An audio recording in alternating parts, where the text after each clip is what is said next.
शहाणपणाची वस्त्र पांघरलेल्या वेड्यांचं आता कुणाला भानावर आणायचं?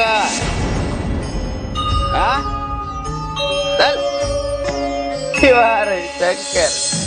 शंकर, लय भूक लागली, काहीतरी खायला द्या ना. लय भूक लागली. अरे फिरणारी पृथ्वी थांबवतो आम्ही, याच फिरणारं डोकं तळ्यावर नाही आणू शकत. आमच्या समोर नाही चालणारी थेरा.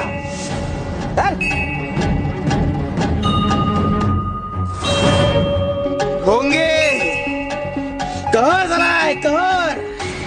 आम्ही आतापर्यंत शांतच होतो, पण आता नाही.